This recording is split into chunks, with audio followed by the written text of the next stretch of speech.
Hello students, how are you? I hope you all are doing good. Student, we have already completed chapter 11 Nature's Treasures of your new science book Curiosity for class 6 NCERT. Now let's start this exercise and question answer. तो बच्चों, अगर आपको मेरी video पसंद आती है, समझ में आती है तो प्लीज़ शेयर, सब्सक्राइब और लाइक ज़रूर करिएगा।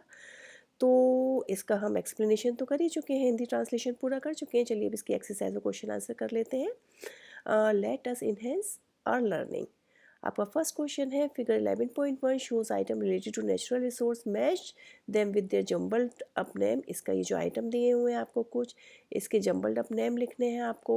उसके बाद में इसकी रिसोर्सेज क्या है वो लिखनी है। इसके बाद में इसको क्लासीफाई करना है कि आपकी रिन्यूएबल रिसोर्सेज है या नॉन रिन्यूएबल रिसोर्सेज हैं। ठीक है, अभी जैसे फर्स्ट नंबर पे आपको देखिए वाटर दिया है, उसके बाद में आपको ये विंड दिया है। तो चलिए देख लेते हैं इसका आंसर क्या होगा।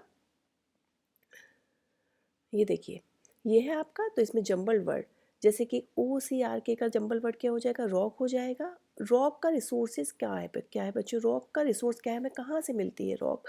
रॉक हमें मिनरल से मिलती है और ये क्या होती है, नॉन रिन्यूएबल रिसोर्स होती है। आपको मैं पहले ही क्लासीफाई कर चुकी हूँ कि रिन्यूएबल रिसोर्स और नॉन रिन्यूएबल रिसोर्स में क्या डिफरेंस है। ये क्या होता है, नॉन रिन्यूएबल रिसोर्स जिसको बनने में बहुत लंबा टाइम लग जाता है, मिलियंस ऑफ ईयर्स लग जाते हैं, और रिन्यूएबल रिसोर्स जो शॉर्ट पीरियड ऑफ टाइम में बनकर तैयार हो जाती है। ठीक है, तो ये आपका क्या हो जाएगा, रॉक।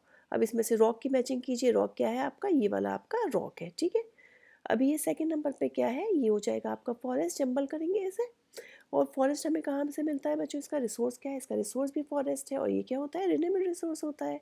इसके बाद में आपका क्या है, ये है आपका थर्ड नंबर पे विंड। विंड है आपका, विंड हमें कहाँ से मिलती है, एटमॉस्फेयर से मिलती है और ये भी रिन्यूएबल रिसोर्स होता है क्योंकि विंड भी हमेशा रहती है आपके आसपास। ठीक है, उसके बाद में है आपका ये वाटर। वाटर हमें कहाँ से मिलता है बच्चों, वाटर हमें रिवर से, पॉन्ड से, सी से, बहुत सारी रिसोर्सेज है इसकी, और ये आपका रिन्यूएबल रिसोर्स होता है क्योंकि वाटर जो है वो रिप्लेनिश, रिफिल होता रहता है। जब रेनिंग होती है तो वो वाटर उसमें रिवर में, पॉन्ड में रिफिल होता रहता है, तो ये भी शॉर्ट पीरियड ऑफ टाइम में बन जाता है, तो ये भी आपका रिन्यूएबल रिसोर्स है। ठीक है, जो लंबा टाइम लेती है बहुत, वो नॉन रिन्यूएबल रिसोर्स होती है, और जो शॉर्ट पीरियड ऑफ टाइम लेती है वो आपकी रिन्यूएबल रिसोर्स होती है। ठीक है, चलिए नेक्स्ट देखते हैं। क्वेश्चन नंबर सेकंड पे आ जाते हैं। क्वेश्चन नंबर सेकंड आपका ट्रू फॉल्स है, अगर आपका जो फॉल्स है उसको आपको करेक्ट करना है। ठीक है, अभी फर्स्ट क्वेश्चन है nature has all the resources to meet human needs. Nature के पास सारे रिसोर्सेज हैं जो ह्यूमन की नीड्स को पूरा करते हैं, तो यस ट्रू है, नेचर के पास सब है। वाटर है, एयर है, रॉक्स हैं, सॉइल्स हैं, उसके बाद में फ्यूल्स हैं जो आपकी ह्यूमन नीड्स को पूरा करते हैं। Machine are resource found in nature. Machine जो है वो नेचर से मिलती है। नेचर से मिलने वाली चीज़ें बच्चों होती है नेचुरल रिसोर्स, जैसे कि आपका विंड हो गया, आपका सनलाइट हो गया, आपका वाटर हो गया, तो ये सारी नेचुरल रिसोर्स है। और जिसे हम लोग बनाते हैं वो आपका होता है मैन मेड रिसोर्स। तो मशीन तो बच्चों हम लोग बनाते हैं, तो मशीन आपकी क्या हो जाएगी, ह्यूमन मेड रिसोर्स। तो ये आपका फॉल्स हो जाएगा and the correct answer is machines are human made resources. Okay, फिर है natural gas is a non renewable resource. Natural gas बच्चों नॉन रिन्यूएबल रिसोर्स है। हाँ, नेचुरल गैस आपकी नॉन रिन्यूएबल रिसोर्स है क्योंकि इसको बनने में मिलियंस ऑफ ईयर्स लग जाते हैं, जो ज़मीन के अंदर बनती है। ठीक है, जो आपके माइक्रो ऑर्गेनिज्म है या फिर आपके प्लांट्स हैं वो बरीड होते जाते हैं अंदर अंदर, बहुत नीचे चले जाते हैं, तो वहाँ पे कार्बन की मात्रा बढ़ती है, तब ये नेचुरल गैस बनती है। ठीक है, एयर आपका रिन्यूएबल रिसोर्स है, तो एयर आपका रिन्यूएबल रिसोर्स है क्योंकि हमारे एटमॉस्फेयर में रहती है, आसपास रहती है ये, और ये हमें नेचर से भी मिलती है और ये बहुत कम टाइम में बन जाती है। ठीक है, फिर मतलब नेक्स्ट देख लीजिए, a fuel that is commonly used in two wheeler like scooter और बाइक्स।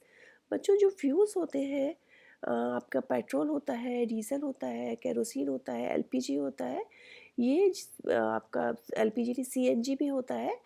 तो जो आपका व्हीकल्स में चलते हैं वो आपका पेट्रोल, डीजल, सीएनजी हो गया। ठीक है, तो आपका जो नॉर्मल कॉमन जो फ्यूल है, जैसे कि आप बाइक में डलवाते हैं, स्कूटर में डलवाते हैं, वो आपका क्या रहता है, पेट्रोल रहता है। ठीक है, an example of renewable resources. Renewable resource का एग्जाम्पल क्या है, वाटर है, क्योंकि बच्चों कोल को भी बहुत टाइम लग जाता है, नेचुरल गैस को भी, पेट्रोल को भी, ये ज़मीन के अंदर बनते हैं सब, तो ये सारे नॉन रिन्यूएबल रिसोर्स है क्योंकि इसको बनने में मिलियंस ऑफ ईयर्स लग जाते हैं। एक वाटर है जो आपका रिन्यूएबल रिसोर्स है क्योंकि ये शॉर्ट पीरियड ऑफ टाइम में बन जाता है। ठीक है, फिर है classify the following, question number 4 देखिए, classify the following as renewable और non renewable resources, coal, natural gas, forest and minerals. इसमें से आपको बताना है कौन सा रिन्यूएबल है और कौन सा नॉन रिन्यूएबल है। तो देखिए, रिन्यूएबल रिसोर्स में आपका सिर्फ फॉरेस्ट हो जाएगा, और ये जो आपके हैं कोल्स, नेचुरल गैस, मिनरल्स, इसको बनने में बहुत टाइम लग जाता है, तो ये आपका नॉन रिन्यूएबल रिसोर्स हो जाएगा। ठीक है,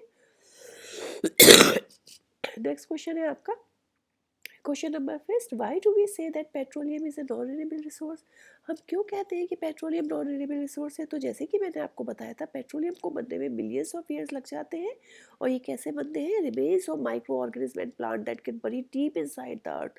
जो आपके माइक्रो ऑर्गेनिज्म हैं, आपके प्लांट्स हैं जो अर्थ के नीचे दब गए हैं, उनसे उसको निकाला जाता है, उसको रिप्लेनिश किया जाता है। तो यही आंसर लिखा है, petroleum is considered a non renewable resource because it takes millions of years to form from the remains of microorganisms and plants that get buried deep inside the earth. जो अर्थ के अंदर दब गए हैं उनसे निकाला जाता है। Once extracted or used, it cannot be replenished within a human lifespan. तो इसको बनने में बच्चों मिलियंस ऑफ ईयर लग जाते हैं। ह्यूमन का लाइफ स्पैन तो कम होता है, तो ये आपका नॉन रिन्यूएबल रिसोर्स हो जाएगा। ठीक है, जिसको बनने में बहुत टाइम लग जाता है, मिलियंस ऑफ ईयर्स लग जाते हैं, हज़ारों साल, सैकड़ों साल लग जाते हैं, वो आपका हज़ारों साल, बहुत ही ज़्यादा, तो वो आपका नॉन रिन्यूएबल होता है। जो शॉर्ट पीरियड ऑफ टाइम में बनता है वो आपका रिन्यूएबल रिसोर्स होता है।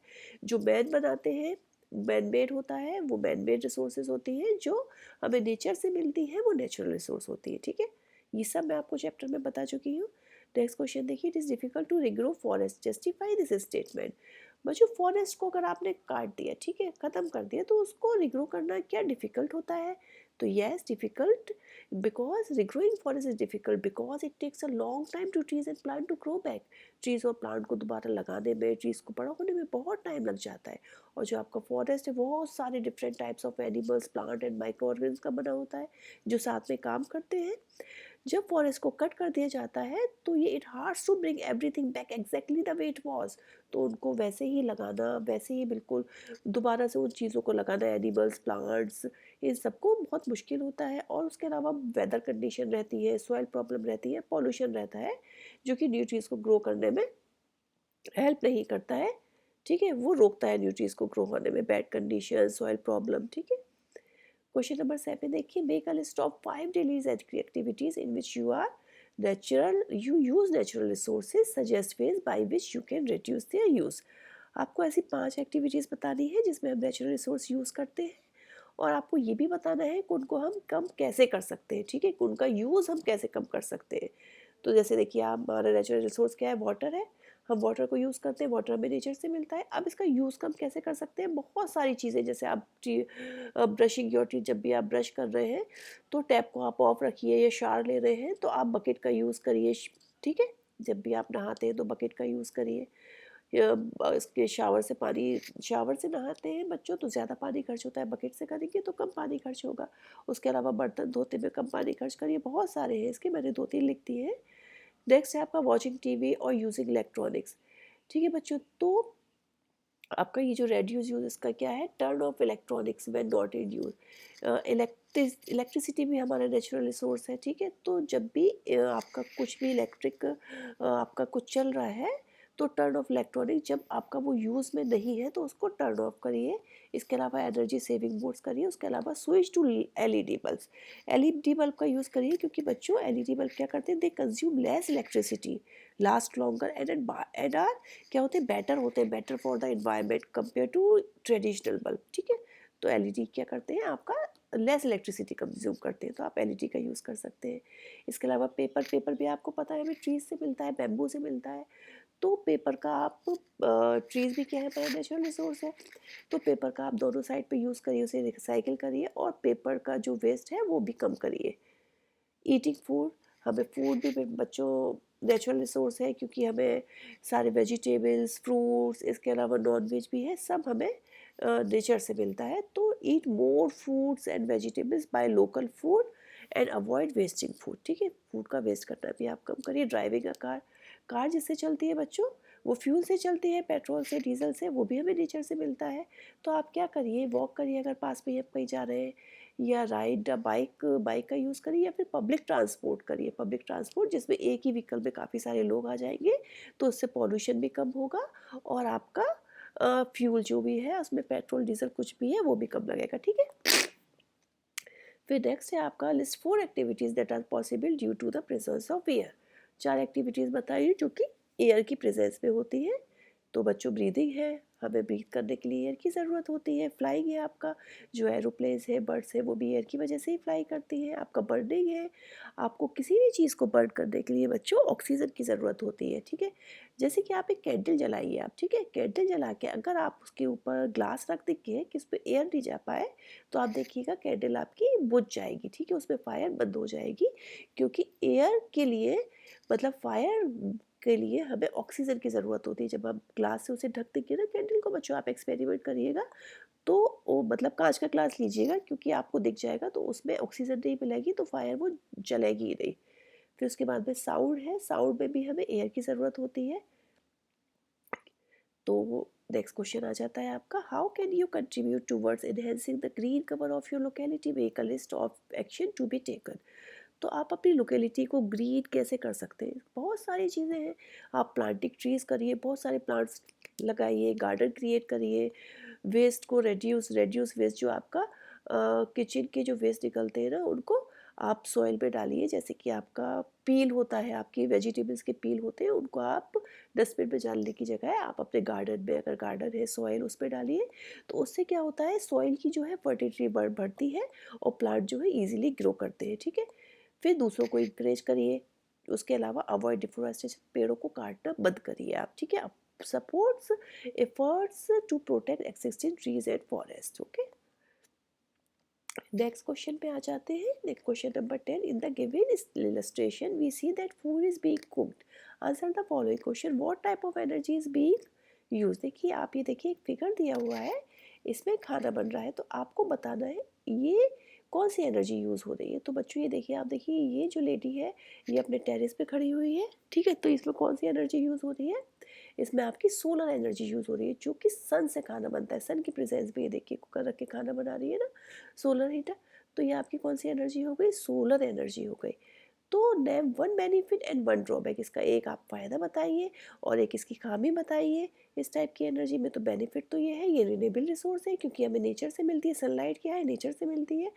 और क्या बेनिफिट है, ये इलेक्ट्रिसिटी का जो बिल होता है आपको उसको रेड्यूस करती है क्योंकि आप सोलर कुकर में खाना बनाएंगे बच्चों, तो आपका इलेक्ट्रिसिटी तो बिल आएगा ही नहीं, ठीक है। और इन्वायरमेंट फ्रेंडली है। और इसका ड्रॉबैक क्या है, इसकी खामी क्या है, इसकी बुराई क्या है, इसकी बुराई ये है क्योंकि ये सनलाइट पे डिपेंड रहती है और ये क्लाउडी या रेनी डेज में ये पॉसिबल नहीं है क्योंकि अगर आपका सनलाइट नहीं होगी तो आपका सोलर कुकर में सोलर एनर्जी के थ्रू खाना नहीं बन पाएगा, ठीक है। क्वेश्चन नंबर 11 देखिए, cutting down trees on a large scale impact the locality quality of the soil, why do you think it's so. तो जो हम पेड़ों को काट रहे हैं तो वो आपकी सॉइल की क्वालिटी को भी ख़राब कर रहा है, आप ऐसा क्यों सोचते हैं। तो cutting down trees on a large spec impact soil quality because tree roots help hold the soil together. बच्चों जो ट्री का रूट होता है ना वो सॉइल को पकड़ के रखता है अच्छे से, और बिना ट्री के सॉइल क्या होती है, more prone to erosion. Prone कहते हैं बच्चों जो सॉइल की ऊपर की लेयर होती है ना वो हट जाती है, ठीक है। तो इससे इरोजन पेड़ों को मतलब सॉइल ही ख़राब हो गई आपकी। Essential nutrients gate washed away by rain, और जो एसेंशियल न्यूट्रिएंट्स है ऊपरी परत हट गई ना बच्चों उसकी आपकी सॉइल की, तो जो उसके न्यूट्रिएंट्स है मतलब जो पेड़ पौधों को ग्रो करने में हेल्प करते हैं, उसकी फर्टिलिटी को बढ़ाते हैं, वही वॉश हो गए रेन के थ्रू। तो ये पुअर सॉइल हो जाती है और can't support new plant growth, और ये प्लांट की ग्रोथ के लिए सपोर्ट नहीं करती है, ओके। आई होप आपको समझ में आ रहा होगा बच्चों। Explain two ways in which human activities pollute the air, ऐसे दो वेज बताइए जिससे ह्यूमन एक्टिविटीज़ जो है हम लोग हैं एयर को पॉल्यूट करते हैं, और उसको बताइए हम उसे कैसे कम कर सकते हैं। तो बहुत सारी चीज़ें जैसे व्हीकल्स है बच्चों, आपका कार है, ट्रक है, या आपका बाइक है, स्कूटर है, कुछ भी है। तो बच्चों ये व्हीकल्स चलते हैं ना, vehicles harmful gases like carbon dioxide, nitrogen oxide into the air, vehicles चलते हैं, स्मोक निकलता है, उसमें ये हार्मफुल गैसेस रहती हैं जो कि एयर को पॉल्यूट करती हैं, उससे एयर पॉल्यूशन होता है। फिर इंडस्ट्रियल स्मोक्स है बच्चों, जो फैक्ट्रीज़ हैं वो फ्यूल्स बर्न होते हैं, फॉसिल फ्यूल, तो उसमें भी बहुत सारे केमिकल और पॉल्यूटेंट्स होते हैं स्मोक के थ्रू जो निकलते हैं, जो एटमॉस्फेयर को गंदा करते हैं। इसका क्या करेंगे हम, रेड्यूस पॉल्यूशन। हम क्या करेंगे, जैसे कि आपको बताया, पब्लिक ट्रांसपोर्ट का यूज़ करके हम पॉल्यूशन को भी कम कर सकते हैं, और हम अपने जो हमारे फ्यूल्स हैं, पेट्रोल है, डीजल है, वो तो नॉन रिन्यूएबल रिसोर्स है, तो उसको भी हम बचा सकते हैं। क्योंकि अगर हम इस तरीके से अपने फॉसिल फ्यूल, हम अपने इस तरीके से अपने जो फ्यूल्स हैं, जैसे कि पेट्रोल डीजल है, जो हमें बहुत टाइम में मिलते हैं, उसको खर्च करते जाएंगे, तो नेक्स्ट जनरेशन के लिए या उससे नेक्स्ट जनरेशन के लिए तो कुछ बचेगा नहीं, क्योंकि ये रिन्यूएबल रिसोर्स तो है नहीं, इसको बनने में बहुत टाइम लग जाता है। तो हम क्या कर सकते हैं, पब्लिक ट्रांसपोर्ट का यूज़ कर सकते हैं। पब्लिक ट्रांसपोर्ट कि एक ही व्हीकल में कुछ लोग एक ही जगह जाते हैं, तो एक ही व्हीकल का यूज़ करिए, जिससे स्मोक भी कम होगा और फ्यूल भी कम होगा। कारपूल, कारपूल मतलब कहते हैं एक ही गाड़ी में साझा करना, ठीक है। एक ही गाड़ी में कुछ लोग ऑफिस जा रहे हैं, मान लीजिए 4-5 लोग एक ही जगह से जा रहे हैं, तो एक ही गाड़ी में जा सकते हैं। और switch to electric vehicles to reduce harmful emission, ठीक है। अभी नेक्स्ट है, a family uses solar panel to generate electricity. Family है वो सोलर पैनल का यूज़ कर रही है इलेक्ट्रिसिटी को जनरेट करने के लिए, और गैस स्टोव का यूज़ कर रही है खाना बनाने के लिए, विंडमिल का यूज़ कर रही है pumping water from a well, well से वाटर को पंप करने के लिए। What would happen if there no sunlight for a week, क्या होगा अगर सनलाइट ही नहीं होगी एक वीक के लिए। तो if there were no sunlight for a week, एक हफ्ते के लिए सनलाइट नहीं होगी, तो जो सोलर पैनल है वो इलेक्ट्रिसिटी जनरेट नहीं करेंगे, क्योंकि सोलर पैनल को इलेक्ट्रिसिटी जनरेट करने के लिए सनलाइट की ज़रूरत होती है। तो so the family would need to rely on backup power sources, तो फैमिली को कोई और पावर सोर्सेज इसके बैकअप करनी पड़ेगी, जैसे कि बैटरी से, जो कि अवेलेबल है आपके पास। और अगर हम खाना जो गैस पे बनाते हैं, या फिर विंडमिल जो पंपिंग वाटर कर रहा है, पंपिंग वाटर के लिए ये इफेक्ट नहीं होएंगे, क्योंकि इनको सनलाइट की ज़रूरत नहीं होती। जैसे हम गैस पे खाना बनाते हैं बच्चों, ठीक है, मम्मा आपकी खाना बनाती है, तो सनलाइट की ज़रूरत नहीं होती है ना बच्चों खाना बनाने के लिए, तो इन पे कोई फ़र्क नहीं पड़ेगा। आपका फ़र्क पड़ेगा तो सोलर पैनल पे, क्योंकि उनको सोलर एनर्जी की, वो सनलाइट की ज़रूरत होती है। 14 देखिए, 14 fill in the blanks using the following terms, ठीक है। आपका ये है, आपको ये फिल करना है, fossil fuel, forest, air, petroleum, coal, water, non renewable resource. तो आपका नेचुरल रिसोर्स कौन कौन सी होती है बच्चों, एक आपकी नॉन रिन्यूएबल रिसोर्स होती है, आपकी रिन्यूएबल रिसोर्स होती है। नॉन रिन्यूएबल रिसोर्स में आपके क्या हो जाएंगे, फॉसिल फ्यूल, और फॉसिल फ्यूल आपके कौन से होते हैं, कोल, नेचुरल गैस एंड पेट्रोलियम। ये सब मैं आपको चैप्टर समझाया था, तो पूरा बता चुकी हूँ मैं आपको। और आपकी रिन्यूएबल रिसोर्स कौन सी होती है, एयर, वाटर एंड फॉरेस्ट, ठीक है। तो ये क्वेश्चन नंबर 14 कंप्लीट होता है, ठीक है।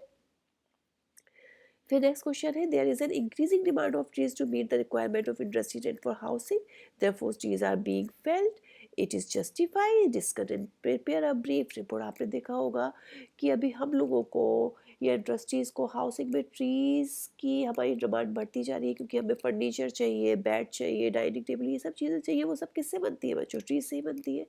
तो ट्रीज़ क्या क्या हो रहा है, फेल्ड, काटी जा रही है ट्रीज़ बहुत बड़ी मात्रा में। तो आप इस स्टेटमेंट को जस्टिफाई करिए। तो हम रिपोर्ट बनाते हैं, the increasing demand for trees for industries and housing for lead to more deforestation. Deforestation मतलब पेड़ों की कटाई की जा रही है, उसको बढ़ता बढ़ता जा रहा है पेड़ों को काटना, क्योंकि हमें तो ट्रीज़ के लिए फर्नीचर की या पेपर हम बनाते हैं, उसके लिए भी हमारा ट्रीज़ की ज़रूरत होती है। Wild trees are needed for paper के लिए, फर्नीचर के लिए, या बिल्डिंग मटेरियल के लिए, जैसे कि आपको विंडो बन रही है, डोर बन रहे हैं, सब आपके ट्रीज से बनते हैं। दिस कॉज इन्वायरमेंट हार्म, तो जिससे क्या हो रहा है, एनवायरनमेंट को हार्म हो रहा है, like loss of biodiversity, soil erosion and climate change. जैसे कि मैंने बताया था, ट्रीज आपकी सॉइल के लिए भी, सॉइल को फर्टाइल करती है, किसी रूट है वो मिट्टी को पकड़ के रखता है, ये सब बताया मैंने। तो क्लाइमेट चेंज भी हो रहा है। तो इसकी रिपोर्ट हो गई। अब हम इसका कंक्लूजन क्या निकाल सकते हैं, फेलिंग ट्रीज, ट्रीज़ की जो कटाई हो रही है नेसेसरी फॉर डेवलपमेंट, डेवलपमेंट के लिए नेसेसरी, क्योंकि हम लोगों को तो ज़रूरत है बच्चों, हमें फर्नीचर बनाने की ज़रूरत है, पेपर की ज़रूरत है, but it's not fully justified, ये जस्टिफाइड नहीं है, क्योंकि लॉन्ग टर्म इम्पैक्ट, हमारा जो सस्टेनेबल प्रैक्टिस है, अगर हम ट्रीज़ को कट कर रहे हैं तो हम रिफॉरेस्टेशन भी करें, यानी कि ट्रीज़ को हम बराबर लगाते भी रहें, और कुछ और ऑल्टरनेटिव देखें हम अपने एसेंशियल के लिए। क्यों हम ट्रीज़ को काट के अपने फर्नीचर वगैरह बना रहे हैं, कुछ और एसेंशियल भी ऑल्टरनेटिव्स भी हम सोच सकते हैं, ठीक है। और ज़्यादा से ज़्यादा आप मात्रा में पेड़ लगाइए, ठीक है। तो ये आपका रिफॉरेस्टेशन हो गया।